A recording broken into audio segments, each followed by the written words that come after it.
Hello. তো তোমাদেরকে মিষ্টি করে হ্যালো বলে দিয়ে আমি আর মা গল্প করতে করতে রবিবার দিন সন্ধেবেলা প্রথমেই চলে গেছিলাম একটা পর্দার দোকানে। তো এখানে আমার মা আগের দিনই যে একটা জানলার পর্দা বলে এসেছিলো সেটাই আমরা নিতে গেছিলাম। তো তাই তাড়াতাড়ি করে নিয়ে আমরা বেরিয়ে পড়েছিলাম। বেরিয়ে আমরা প্রথমেই একটা টোটো ধরে নিয়েছিলাম। টোটো ধরে আমরা সোজা চলে গেছিলাম কালীবাড়ি। তো কালীবাড়ি এসে আগেই মায়ের মুখ তো দর্শন করতেই হবে। তো চলো আমার সাথে সাথে তোমরাও দর্শন করে নাও মায়ের মুখ। মায়ের মুখ সেটা ছবিতে হোক বা সামনাসামনি যেখানেই দেখি না কেন আমার তো একটা আলাদাই শান্তি লাগে। মায়ের মুখ দর্শন করে টিপ পরে আর চরণামৃত নিয়ে আমি একটু মন্দিরটা তোমাদেরকে দেখানোর চেষ্টা করছিলাম, সাথে নিজেকেও।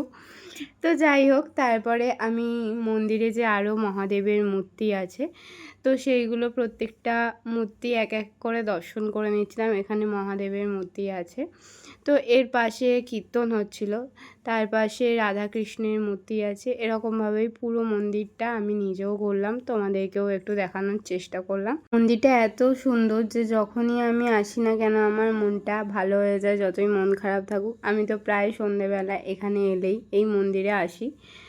তো এরকমভাবে আমরা আস্তে আস্তে মন্দির দেখে চলে গেছিলাম কালীবাড়িতে যে গঙ্গার ঘাটটা আছে সেখানে।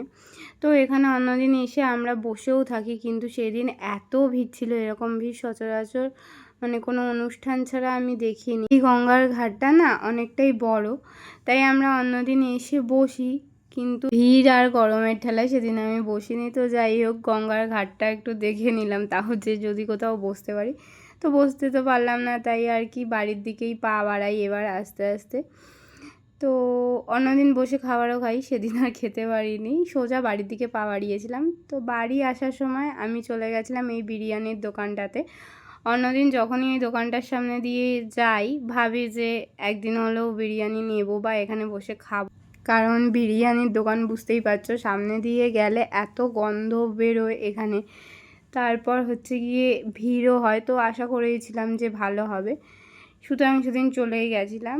এখানে এত ভিড় হয়, ওরা কুপন সিস্টেম করে দেয়, কুপন সিস্টেম করে লাইন দিয়ে বিরিয়ানি নিতে হয়।